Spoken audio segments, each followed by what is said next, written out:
very quick summary of what we talked about yesterday. Or you actually did watch the recording, right? I did. Yeah. So, but in any case, so the idea, you know, there are. And I watched up in. Yeah. So the ideas, lots of ideas, and they're all very good, and we definitely should try. And so we're not sure if it's going to work or not, but definitely worthwhile trying. And kind of the final resolution was that it seems like we all agree that we should try some sort of merchandise type of deal. I don't know, T-shirts or maybe something more complicated. And it can be taken to an extreme where it can be a variety of different products, and maybe even students can submit designs, and maybe even they can submit ideas for it, what it could be, or even all the way to possibly not even, you know, kind of ex-culture branded stuff, but more like just about anything related to international business, from, I don't know, software to computers. So I'm not sure if we want to take it that far, but you know, we exchanged those ideas yesterday. But then everybody agrees that we should give it a try with something simple, and if we try, or if we had some kind of workable plan within the next several days, we may even be able to pitch it to the students who participated in the project this semester. The semester is not over officially yet. And likewise, everyone seems to agree that we should try some sort of a kind of alumni association, possibly also with some sort of a membership fee. And possibly, again, that in that membership fee, some sort of, I don't know, like a T-shirt will be included or something like that. And so, again, same thing. So I'm about to send out the announcement to all the students who, you know, who won, who, you know, didn't win, you know, basically kind of the last message of the semester. And so it would be, if we could work out all the details and have something small but, you know, finished and kind of agreed upon by then, in that message, and you know, farewell message, I can include that, you know, and by the way, you can I don't know, become a member of the association, or buy a T-shirt with the ex-culture logo or whatever. So, and it could be something very simple, just to see if there is any interest. And I believe, as I mentioned yesterday, my big worry is that on the one hand, there may be not too much interest, and on the other hand, depending on how we structure it, how much it costs, we may end up with in a situation where it may cost us more time than it's worth in terms of the profit. And so it's definitely worthwhile just to try and see what numbers we're talking about. Hopefully the numbers will be large enough to justify either some sort of an undergraduate student who will literally be putting all that stuff in the envelopes and sending it out, or perhaps we can come up with some sort of an idea where we completely outsource the logistics, where if an order comes, we just place it electronically with one of those online, like Threadless or one of those companies, where we simply provide the address of the person who applied and wants to buy one of those items. And so this way they will put it in the envelope and they will send it directly to the person who ordered the item. This way not only will it be faster, but also will save us the, you know, the need to get the envelope, drop off the item at the post office and stuff like that. So those are some of the ideas, but we, as I said, didn't come up, you know, didn't have any final decisions or conclusions, more just juggled some ideas. So, but I'm going to shut up now and let you talk, guys. Okay, I made some notes on the on your meeting, on the discussion points. So I'd like to sort of weigh in and while it's fresh with that, and maybe Karen as well. If I know you watched a bit of it. So I'll just sort of note my ideas about it, and then I have another set of concepts to talk about in terms of funding. So my first note about the merchandising is there are companies that can, you know, I know it's in my kids' school and at the university here, they sort of call this spiritware. And there are companies that can handle it, that can be almost like a turnkey solution. And you know, they offer 20, 30, 40 different sort of trinkets and badges and T-shirts and folders and pens and all sorts of things, and you can tell them. I just typed in that keyword in Google, and literally there are first like a dozen advertised links, and then lots of images There's here. hundreds of these companies, right? So in fact, in my professional world, I've dealt with one of the big ones, and you tell them I want 3 types of T-shirts, I want 3 key rings, 4 I don't know what, and they'll handle everything for you. They'll produce it, they'll ship it, it's a turnkey solution. They'll do everything. So one idea is that if we get beyond this sort of conceptual stage, that out of this little funding group, maybe one person takes a lead on that, researches 2 or 3 of these guys or companies, get some prices, get some ideas, and so forth.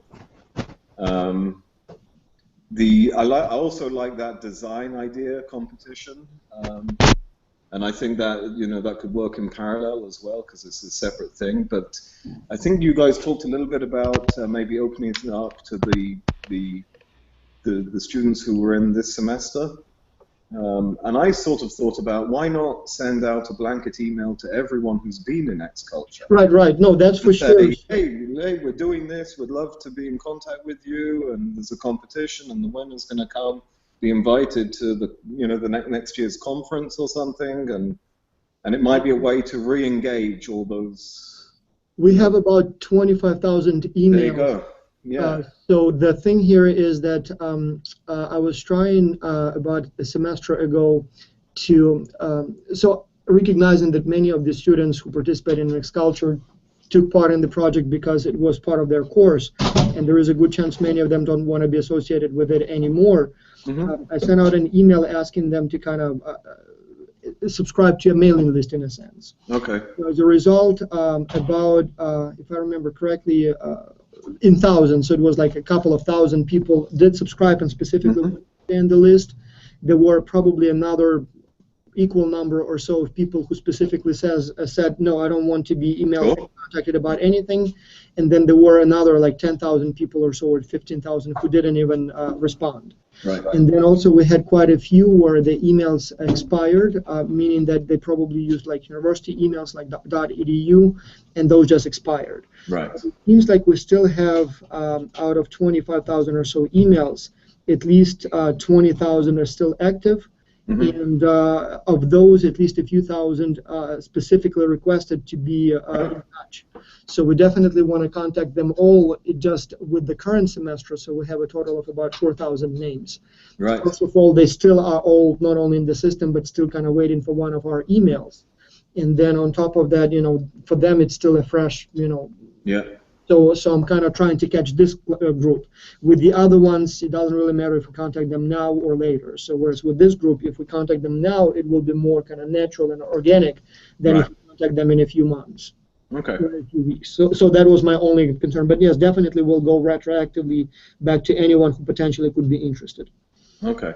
So, for this merchandising thing, my only concern is that we get from starting companies and doing logos and doing things like that. My concern is we can get really caught up in it. It's very creative. It's a lot of fun. We see the samples. We see that. We spend all this time, and at the end of the day, really, it's only going to generate a few $1,000s a year if we're lucky, especially in the first couple of years. So Alex, if I can run another idea by you and Karen, same thing. So that's my concern as well, very much. So in fact, my projection is that we'll probably get a few hundred orders a year. And with those, even if we make, let's say, I don't know, even if it's $10 on each, we'll probably just generate a couple $1,000s, which may not be worthwhile our effort. But at the same time, if we outsourced it to our more active students, then it may not necessarily take much of our time, but at the same time, we kind of provide some value to them because they can kind of start a company in a sense, or a piece of project.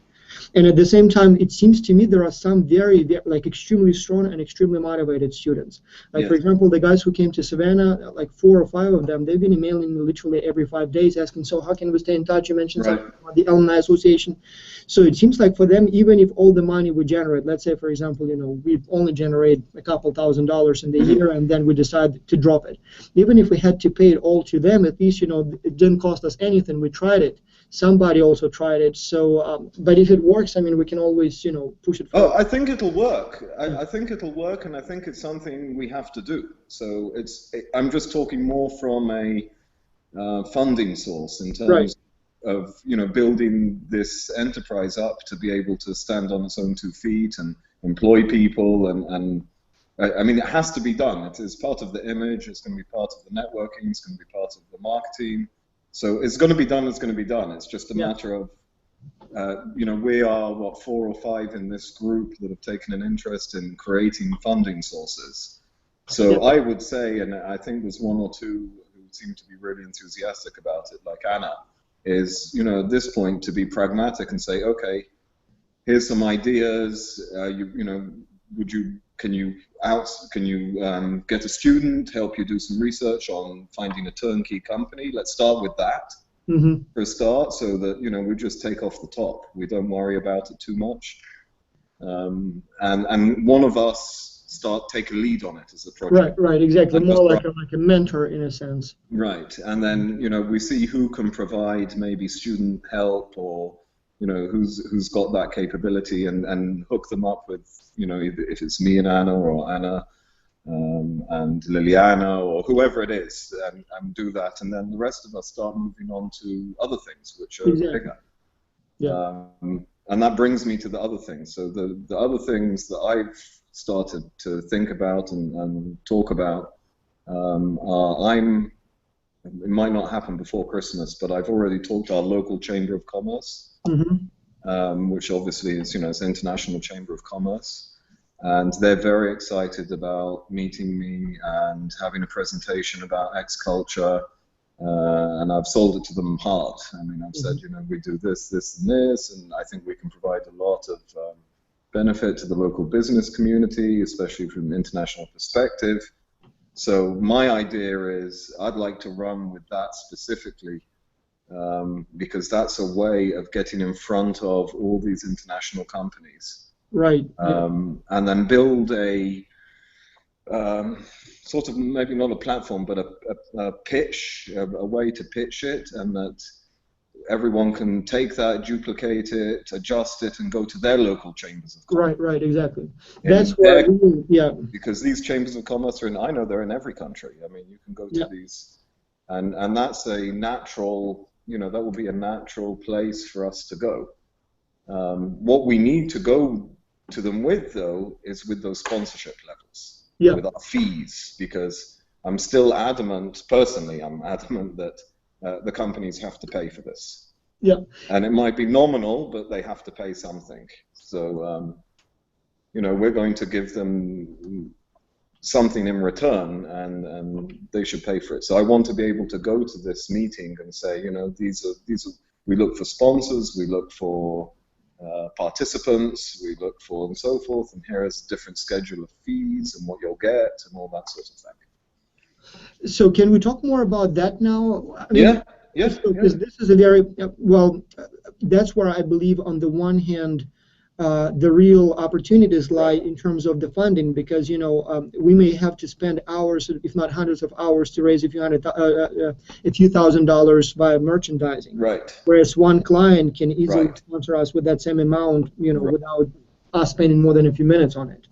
Second, I agree that, first it will also make it, or second, I guess, it will also make it more interesting for the students, because, companies that are genuinely interested in our help, or even if they're, just interested and participate, that makes it more interesting for the students, because it makes it more practical, more relevant. But also, if we have some sort of a pay or require some sort of a sponsorship, hopefully that will also, on the one hand, make it more valuable in the eyes of the companies, and thereby will improve commitment. But also I'm hoping that it will be some sort of like a selection tool. So we've had some bad experience, not this semester particularly, but we've had bad experience with companies that would sign up and then eventually disappear in the middle of the semester, or that would not be handling emails very well.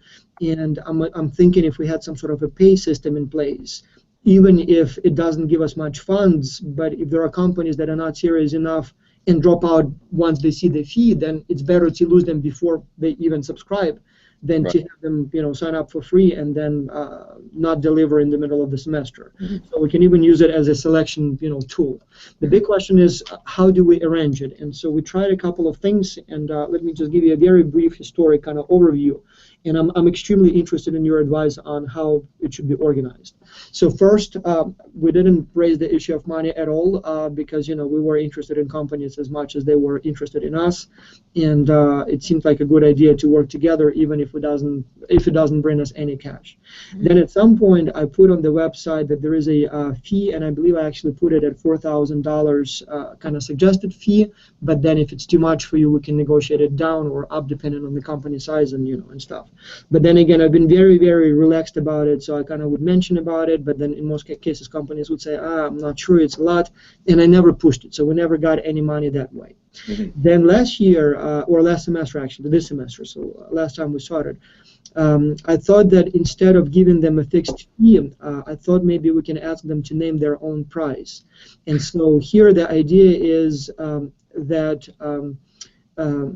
well, here's how the discussion went, and it seemed so logical and so organic that I'm not sure if we can generalize it to all companies, but it seems like if anything works, this might work.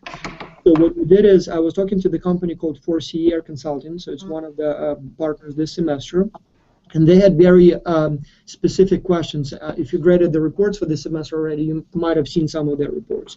And so unlike the usual type of deal where they just say, well, we have a product and we would like to take it international, and students come up with all kinds of recommendations for, new market entry mode, marketing strategy, all that stuff.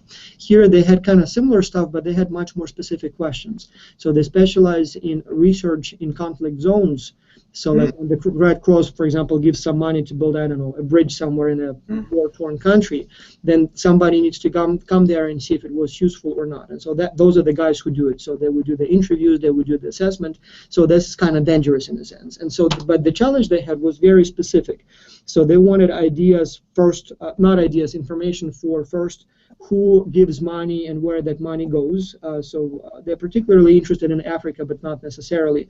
But they were more like, so what organizations or donations or funding of donors or funding agencies or governments, who gives money, how much would the projects look like, who oversees the projects, all the way, if you can get the names of the responsible people and contacts, even better. Then who does the evaluation of those projects? Again, basically competition survey. So again, all the way, if you can get it all the way to the contact numbers of the people, who are responsible for that, let us know. Then if we were hired to work in that country, how much would it cost you, I don't know, hire a driver, a car, hotel, all that stuff. And so the questions were very specific, and then I said, well, guys, it seems to me like it will take you some time on the one hand to collect that information on your own. Second, you may not be able to get excellent information because, sometimes it's more about some insider information rather than just, search on the web. Third, those are very specific questions, and you can see if the answers are good or not right away. Like when you have a marketing plan, that is a little bit ambiguous. I mean, students have some ideas, but until you try it, you never know if it's a good idea or not. Here, if you have the actual names, contacts, figures, it's right there, and you see that it's good right away. And so I said, so how much would you be willing to pay for this sort of, information? And they said, I don't know. I mean, but yes, if we saw a good report with good information in it, we definitely would be happy to pay. And so eventually we agreed on $1,000, and this time we agreed that it will go to the report that has the best information, though they said if there will be more reports with unique, useful information, maybe they'll even pay two more. And so the idea here is that maybe we should require all the companies who participate to kind of name their price. How much money do you think would be a fair price to pay for a good solution to your challenge? The obvious challenges here are with this approach that on the one hand, you've seen the reports, and most of them are very bad. In fact, like bad is not a strong word. They're bad. So I would not be comfortable even showing them to the companies, let alone requiring to pay for them. Right. So the hope here is that on the one hand, out of many, many reports, there will be some really good ones. And so we may not even show the weak ones, but those good ones, 1 in 10, 1 in 20, may be actually worthwhile something to the company. Second, we may have some sort of a model in place where first, the quality of the reports may be improved through our, well, that's a whole different story, but, by managing the crowds in a more wise way. Third, we can have some sort of a model where the best reports are selected, but then maybe worked some more with by the team plus maybe some professors who express interest, and while the initial draft is free, but the actual professionally developed final version may cost some money. Finally, some people suggested that maybe we shouldn't even present it as a consulting fee, but rather say, well, those are students, and probably there will be some interesting ideas, but none of them will be fully developed as a consulting plan, so take it as a sponsorship fee. So how much do you think would be a fair sponsorship for a project like this, assuming that there will be mostly not very valuable ideas, but hopefully some good ideas? Plus, again, we can present to the company other things that they can get out of this. So not only there are hopefully some good ideas in the reports themselves, but also it's an opportunity for them to kind of promote their product to at least a few thousand people who work on it. I mean, this is, at the very least, they will read about the product and will know something, so some sort of like a marketing opportunity here. Second, companies can use it for their own PR, so they can say, well, see, we work with students from all around the world. Then maybe a recruitment opportunity. Again, Yes. You can probably interview people, but you cannot get as much from an interview as you can from a semester of work. So if we present it more as a kind of sponsorship / multi-dimensional sort of benefit, and say, well, you name your price, how much you would like to pay. I mean, $1,000, fine. More, even better. Less, I guess it's fine too. So maybe we can start that way. Finally, when I was thinking about that option, another big issue that we still haven't decided how to deal with is lack of balance in the number of teams per company. And so, at this time we have about a dozen companies, and students can choose any one they like.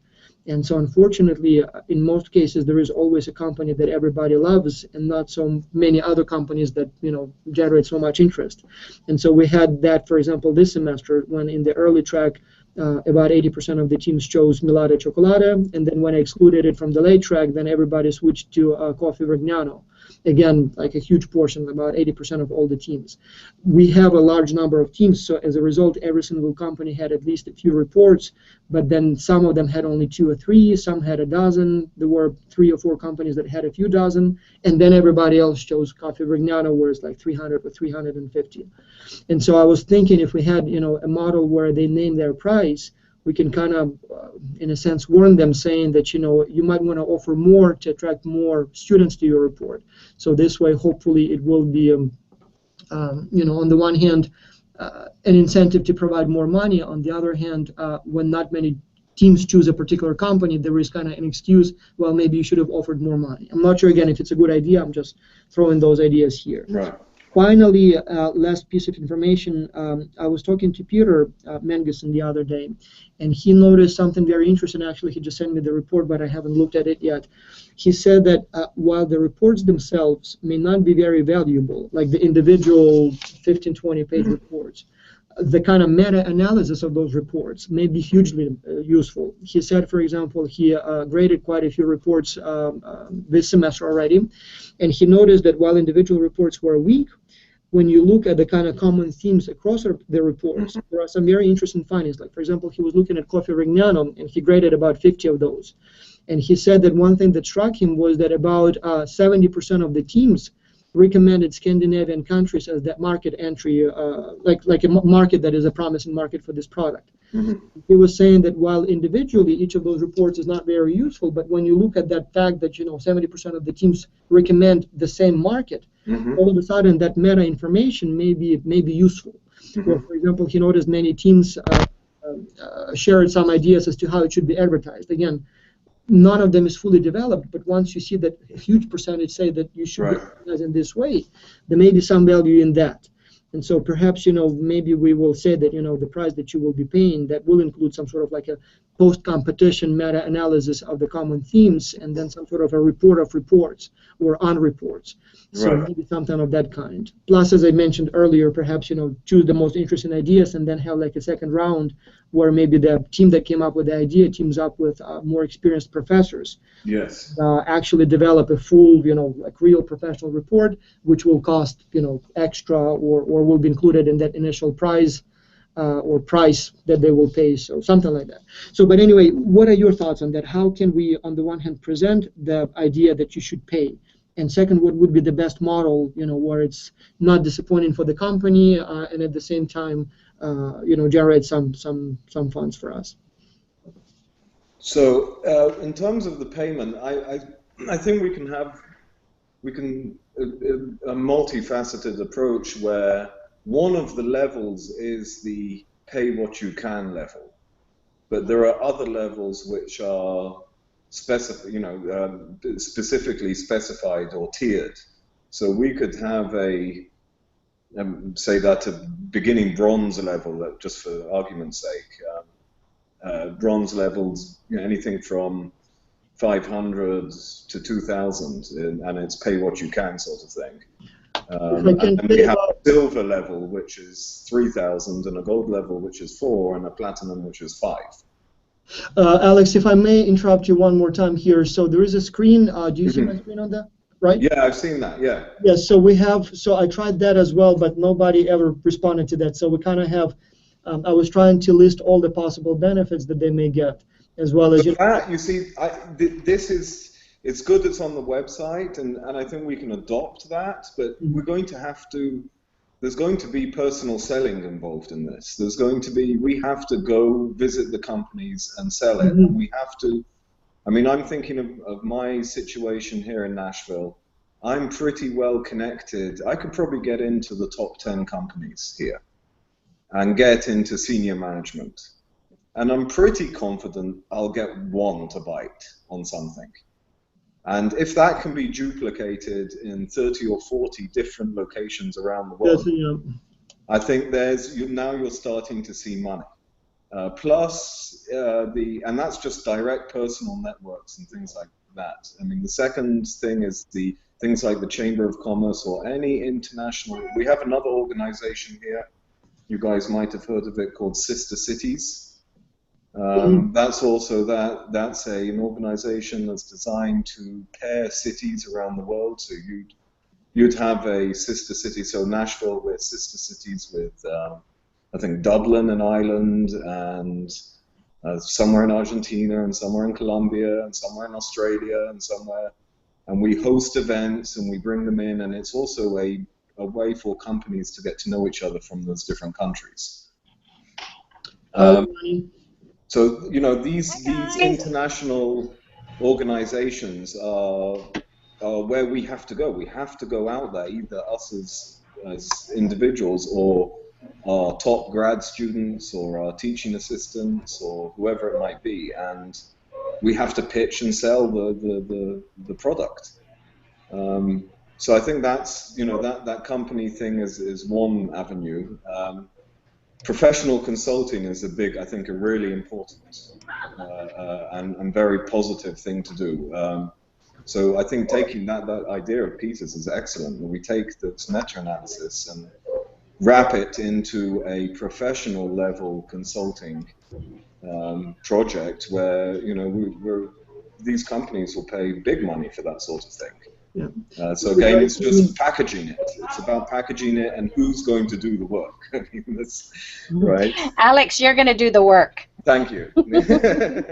We'll help. If you guys give me another, I've got 5. I've listed 5 sources of funding and separated them out. So my third source are partners, and partners. So I did have a very informal chat with my representative from McGraw-Hill.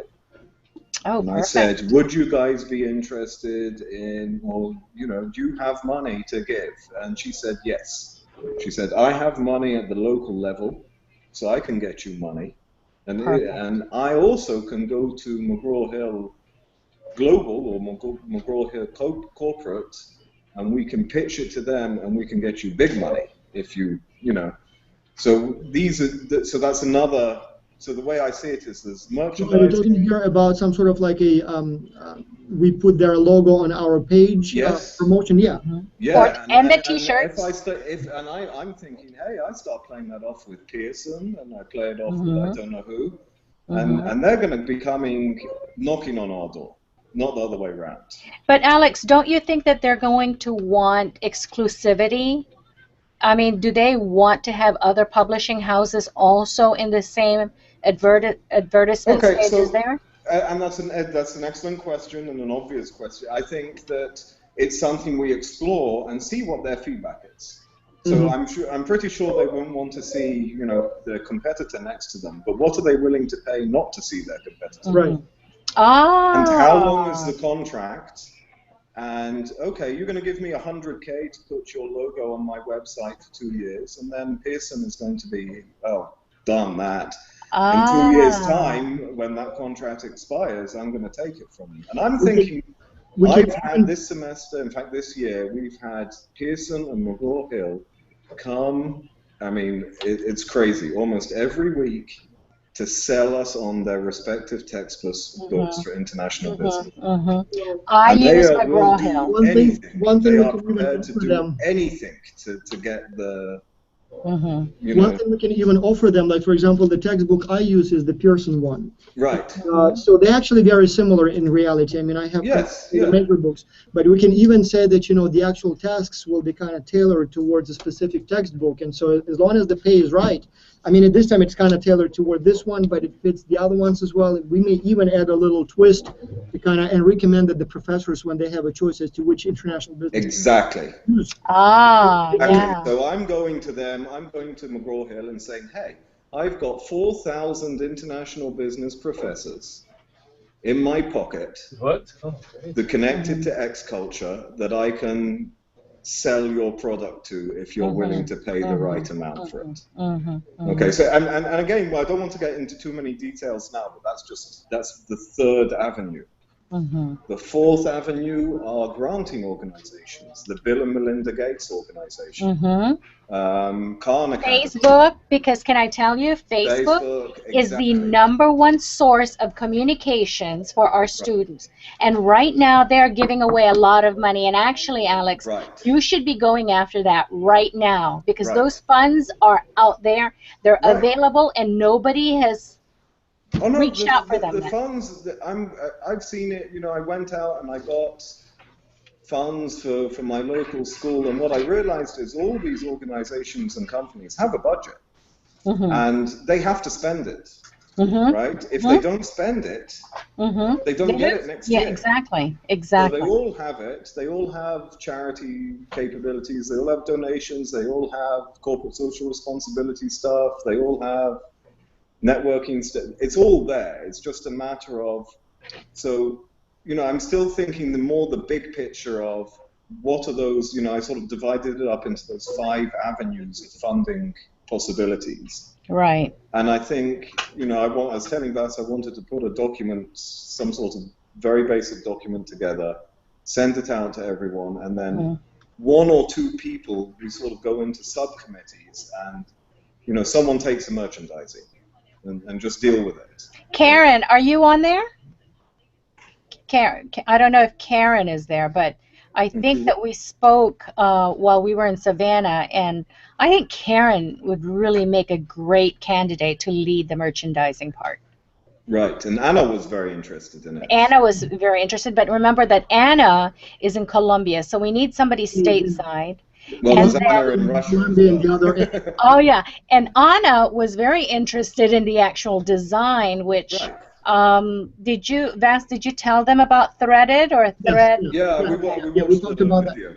Yeah, there are apparently many other options as well. So all of those are excellent ideas. One thing I'm trying to work on, and hopefully we'll have it done within the next 2 days or so, I'm trying to prepare kind of a presentation, I guess. And so it would be a presentation where I will talk about how X-Culture can deliver value if not superior to professional consulting, then definitely something that is worthwhile. So I'm not sure if you attended that little session we had in Savannah on crowdsourcing, but I'm kind of now trying to explain why X-Culture and how X-Culture can actually speak to companies. And so I think, Vas, that's key at the moment. That's what we're going to take out and go to each one of these, other than the merchandising. That's what we need to go out And so that's our value proposition. So I think, Right. I'll help you with that if you need help. That's Yeah. going to be the most important thing to work on. Yeah. Alex, also, I think that we decided yesterday that actually you need to take the lead on the fundraising because the merchandising is only going to be secondary to support, say, for example, the membership of X Culture. That Right. X Culture, through the students, from the students' membership perspective, the actual membership is the funding driver, and then the merchandising is just a support structure for that. Yes, I noticed that, yes, and we sort of reiterated that a few minutes ago. We said Perfect. And it's, I'm sorry that I'm just coming in and out. no, So that's, I just wanted to it's say hi to everybody. whatever we do with merchandising will never, maybe in 10 years, but we'll never make sustainable income from it. No, No. but can I say Vas and Alex, and if Karen is on, because I see Karen's pictures here, that somebody really needs to go after Facebook like yesterday. So we're gonna fly to Palo Alto. Yeah, yeah, please, because when I ran X Culture last spring, hands down, 90% of all the participants globally depended on Facebook, and it was more dependable than email or what was it? Snapchat. Or Right. no, that wasn't. WhatsApp. WhatsApp, yeah. WhatsApp, yeah. Yeah. So I think that needs to be a priority. So, I'm just thinking that we look at this whole funding thing, and we call it, I don't know what, an income department or something, and then within it we divide it up, and then I talked to one of my students and I said, are you interested in working like an intern for me and helping me go after, set up meetings and go after these organizations and come with me to presentations, and then maybe down the line Right. look for a graduate student who can actually represent. Right. And I did speak to my director as well, and we were talking yesterday about the global symposiums, and I already approached my department, and I'm also going to be able to get some kind of support for that. Right. But I just wanted to say hello to everybody. Karen, if you're there, hello, and Alex. I have to actually go teach a class, and I told Vas this morning I just want to come and say hi. So nice to see you guys. Could you please let me know when our regular meetings are going to be so that I can put it in my regular schedule? I think, Vas, you're going to come up with that, yeah? Yes. So one question, though, guys, before we go. So it seems like at this point it would be best to take another day or two, and everybody will work in their own section, and then maybe reconvene for another time. Going back to the companies, how should we present to the companies again? So should it be a fixed fee? Should it be some sort of like pay your price? Should it be something else? Like, what are your takes? Like, just very Pay your price. You know why, Vas? Because different companies have different budgets. And I've found in the past that when you give them a number, they'll pay the number. But when you give them a choice, they are actually more generous, and they know what their budgets are. So they are more. What do you think, Alex? I think it's early stages. I think we leave the sponsorship thing that's on the website. So that's a voluntary sponsorship. With the sponsorship, you get your logo, and you get recognition that you sponsor X Culture. So you get on your name on banners and things like that, or whatever it might be. And then for the actual work, we can go with the name your price thing and see how it works. And again, it's going to be one, but we just have to monitor it very carefully. We have to see over the next few months, are we able to truly tap into some of these other big donor agencies that can give money away, and is that, and we, on all of these things, we want to be very cognizant of giving away our power. We don't want to sell our power, and I think that I'm confident that this is an organization that's going to be very important. And I do too. One of the I just got a major cramp. One of the one of the big things with, say, the publishing houses is not to lose it to them. Right. So, Yeah. Exactly. I agree. That's all something that's going to be uncovered and explored Yeah. as we move forward. Yeah. So So quick answer to your question, Vass, is I think we're going to have to trial and error it. right, a Just see little how bit. it goes and just play our cards as we get them. And then once we have like precedents of a year or so, Right. then we can create some guidelines. And Well, then I think we those can start guidelines with will evolve. Liliana. We can start with Amvas. We can start with no. Everyone has to pay. Right. No, that for sure. So definitely. And there's a minimum of $200. I mean, Yeah, if there's Right. a minimum of 200 for a professor, then there's a minimum of 200 for the. Well, what I'm The going companies to as well, right? What I'm Yeah. going to do with the companies is I'm going to, well, say first of all, name your price. Second, I'm going to redirect them to the page where we have the sponsorship and give those numbers as a guide as to how much you might want to pay. But Right. it's completely up to you. If it's too little, that's fine. If you want to pay more, even better. At the same time, I don't worry that some of the companies may be lost because at this time we have a dozen companies. We Right. end up with some that don't have enough reports. So Right. I almost would prefer that we have only 5 perhaps, but we have more reports so that we have some of those meta-analyses of Yes. what's on it. Yes. And some companies, Vass, some companies can't pay at all. Some of them are not even in business yet. Right. know. And some of them are fictitious companies or Right. people that like, hey, can I get a free consulting and start a business based on Yeah, this? exactly. Yeah. Guys, I really have to Okay. go because my class started, but let me know when the next meeting is. Bye. Bye, Vass. Bye, Alex. Bye, Bye, Karen. So Alex, then do you want to take another day or two? Maybe you put together some of your thoughts, maybe on some sort of paper that I can share with everyone and see if Yes. we get any Yeah. input.